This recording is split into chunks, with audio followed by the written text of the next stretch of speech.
Friends, ಇಲ್ಲಿ ನೋಡಿ ಏನಿದೆ question. Find the value of k so that the function f of x equal to k into cos x divide by pi minus 2x if x is not equal to pi by 2 and 3 if x equal to pi by 2 is continuous at x equal to pi by 2 ಅಂತ ಹೇಳಿದ್ದಾರೆ. Okay, so first ಏನು ಮಾಡೋಣ, functional value find out ಮಾಡೋಣ. At x equal to pi by 2. So ಡೈರೆಕ್ಟಾಗಿ ಗೊತ್ತಿದೆ ನಮಗೆ, at x equal to pi by 2 functional value ಏನು ಕೊಟ್ಟಿದ್ದಾರೆ, ಎಫ್ ಆಫ್ ಎಕ್ಸು 3 ಅಂತ ಕೊಟ್ಟಿದ್ದಾರೆ. That is f of x equal to 3. So ಅಂದರೆ f of pi by 2 is equal to 3 ಅಂತ ಗೊತ್ತಾಯಿತು. So this is our functional value. Okay, so next ಏನು ಮಾಡೋಣ, left hand ಲಿಮಿಟ್ನ ಫೈಂಡ್ ಔಟ್ ಮಾಡೋಣ. So that is limit f of x as x tends to pi by 2 minus. So that is limit. So ಇಲ್ಲಿ pi by 2 minus ಅಂದರೆ ಏನು consider ಮಾಡಬೇಕು, x value ಇಲ್ಲಿ not equal to pi by 2 ಅಂತ ಕೊಟ್ಟಿದ್ದಾರಲ್ವಾ. So ಹಂಗಂದರೆ less than ಆದರೂ ಇರ್ಬೋದು, ಮೋರ್ ದ್ಯಾನ್ ಆದರೂ ಇರ್ಬೋದು. Okay, that is x is less than pi by 2ಗೂ ಇದೇ ವ್ಯಾಲ್ಯೂ ತೊಗೋಬೇಕು, ಅಥವಾ x is greater than pi by 2 ಇದ್ದರೂ ಕೂಡ ನಮಗೆ ಎಫ್ ಆಫ್ ಎಕ್ಸ್ ಇದನ್ನೇ ಕನ್ಸಿಡರ್ ಮಾಡಬೇಕು. ಓಕೆ, ಸೊ ಹಂಗಂದರೆ ಎಫ್ ಆಫ್ ಎಕ್ಸ್ ನಾವೇನಂತ ಬರೀಬೋದು ಈಗ, k into cos x divided by pi minus 2x as x tends to pi by 2 minus. So ಇಲ್ಲೇನು ಮಾಡಪ್ಪ ಅಂದರೆ ನಾವು ಡೈರೆಕ್ಟಾಗಿ ಲಿಮಿಟ್ ಸಬ್ಸ್ಟಿಟ್ಯೂಟ್ ಮಾಡಿಬಿಟ್ರೆ ಇಲ್ಲಿ x tends to pi by 2 ಇದೆ ಅಲ್ವಾ. ಸೊ ಪೈ ಬೈ 2 ಮಾಡಿಬಿಟ್ರೆ ಡಿನಾಮಿನೇಟರ್ ಏನಾಗ್ಬಿಡುತ್ತೆ, 0 ಆಗಿಬಿಡುತ್ತೆ. ಸೊ ಅದಕ್ಕೋಸ್ಕರ we can make further arrangements. Okay, that is put x equal to pi by 2 minus h. Okay, so that is if x tends to pi by 2, so x ಏನಾದರೂ pi by 2 ಆಗಿಬಿಟ್ರೆ pi by 2 cancel ಆದರೆ h tends to 0 ಆಗುತ್ತೆ, ಹೌದಾ. So as x tends to pi by 2 h tends to 0. Okay, so ಏನಾಗುತ್ತೆ ನೋಡಿ, limit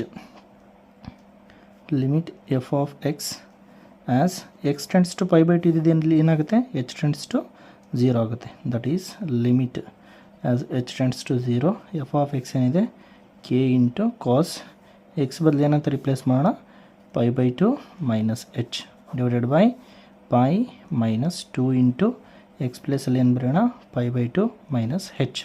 so ಇದನ್ನು simplify ಮಾಡೋದಾದರೆ limit as h tends to 0 cos pi by 2 minus ಹೆಚ್ ಅಂತ ಇದೆ. ಸೊ ಕಾಸ್ 90 ಮೈನಸ್ ಅಂದರೆ ಏನಾಗುತ್ತೆ, ಸೈನ್ ಆಗುತ್ತೆ, ಹೌದಾ. So k into sine h divided by ಇದನ್ನು ಸಿಂಪ್ಲಿಫೈ ಮಾಡಿದರೆ pi minus 2 to get cancel, this is minus pi, then minus into minus plus 2 into h 2h ಆಯಿತು. So ಇಲ್ಲಿ ಪ್ಲಸ್ ಪೈ ಮೈನಸ್ ಪೈ ಏನಾಯಿತು, cancel ಆಯಿತು. So ಇಲ್ಲಿ observe ಮಾಡೋದಾದರೆ limit h tends to 0 k into sine h by 2h ಅಂತ ಉಳೀತು. So sine h by ಎಚ್ನ ಒಂದು ಗ್ರೂಪ್ ಮಾಡೋಣ, ಐ ಮೀನ್ ಕೆ ಬೈ 2ನ ಲಿಮಿಟಿಂದ ಆಚೆ ತೆಗೋಣ. ಸೊ ಅವಾಗ ಏನಾಗುತ್ತೆ, k by 2 into limit sine h divided by h as h tends to 0. So ಇಲ್ಲಿ sine h by h as h tends to 0 limit ಇದಲ್ವಾ. ಸೊ ಇದ್ರ ವ್ಯಾಲ್ಯೂ ಏನಾಗುತ್ತೆ, 1 ಆಗುತ್ತೆ ಬೈ ಸ್ಯಾಂಡ್ವಿಚ್ ಥಿಯರಮ್. ನಾವು ಫಸ್ಟ್ ಇಯರ್ಲಿ ಇದನ್ನು ಕಲ್ತಿದ್ದೀವಿ ಆಲ್ರೆಡಿ. ಸೊ ಹಂಗಂದರೆ ನಮಗೆ ಎಲ್ ಎಚ್ ಅಲ್ಲಿ ಏನಾಯ್ತು ಈಗ, ಕೆ ಬೈ 2 ಇಂಟು 1 ಅಂದರೆ ಕೆ ಬೈ 2 ಆಯಿತು. So this is the left hand limit value. So okay, ಅದೇ ಥರ ಈಗೇನು ಫೈಂಡ್ ಔಟ್ ಮಾಡೋಣ, right hand limit find out ಮಾಡೋಣ. ಸೊ ಅದಕ್ಕೆ put x equal to pi by 2 plus h ಮಾಡ್ಕೊಳ್ಳೋಣ. So ಅವಾಗೇನಾಗುತ್ತೆ, ಸೊ ಇಲ್ಲಿ same as x tends to pi by 2 then h tends to 0 ಆಗುತ್ತೆ, ಹೌದಾ. ಸೊ ಇಲ್ಲಿ ಪೈ ಬೈ 2 ಕ್ಯಾನ್ಸಲ್ ಆದರೆ h tends to 0 ಆಗುತ್ತೆ. That is limit f of x as x tends to pi by 2 plus ಅಂತ consider ಮಾಡ್ತೀವಿ. That is limit as x tends to pi by 2 plus. So function f of x ಏನಂತ consider ಮಾಡಬೇಕಂತ ಹೇಳಿದೆ already. So x is greater than pi by 2 ಇದ್ದಂಗೆ ಈಗ k into cos x divided by pi minus 2x ಅದನ್ನೇ ಬರೆಯೋಣ, f of x k into cos x divided by pi minus 2x ಅಲ್ವಾ. So that is ಈಗ h tends to 0ಗೆ ನಾವು convert ಮಾಡೋಣ, limit as h tends to 0. So ಏನಾಗುತ್ತೆ, k into cos x ಬದಲು ಏನಂತ ಬರೀಬೇಕೀಗ, pi by 2 plus h divided by pi minus 2 into pi by 2 plus h ಆಗುತ್ತೆ. ಸೊ ಇದನ್ನು ಸಿಂಪ್ಲಿಫೈ ಮಾಡೋದಾದರೆ limit k into cos 90 plus theta ಅಥವಾ 90 plus h ಅಂದರೆ minus ಏನಾಗುತ್ತೆ, ಹೌದಾ, ಯಾಕಂದರೆ ಸೆಕೆಂಡ್ ಕ್ವಾಡ್ರೆಂಟ್ ಆಗುತ್ತೆ.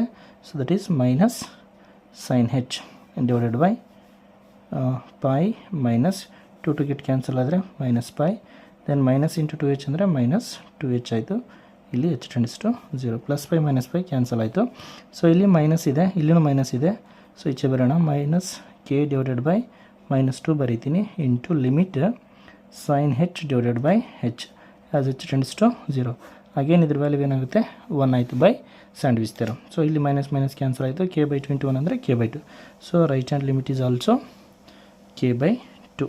ಓಕೆ, ಸೊ ದಟ್ ಈಸ್ ಈಗ ಫಂಕ್ಷನ್ ಏನಂತ ಹೇಳಿದರೆ it is continuous at x = π/2 ಅಂತ ಹೇಳಿದರೆ. ಸೊ ಹಂಗಂದರೆ LHL = RHL = functional value that is f of π/2. So LHL ಏನು ಬಂದಿತ್ತು ನಮಗೆ k/2. ಸೊ RHL ಕೂಡ k/2 ಬಂದಿದೆ. ಸೊ ಒಂದು ಸಾರಿ ಬರೋಣ, k/2. ಫಂಕ್ಷನಲ್ ವ್ಯಾಲ್ಯೂ ಏನಿದೆ 3 ಅಂತ ಇದೆ, ಹೌದಾ? So that is 3. ಸೊ 2 ಆ ಕಡೆ ಶಿಫ್ಟ್ ಆದರೆ ಏನಾಯ್ತು ಈಗ k = 3 × 2 = 6. So this is the required answer. Thank you.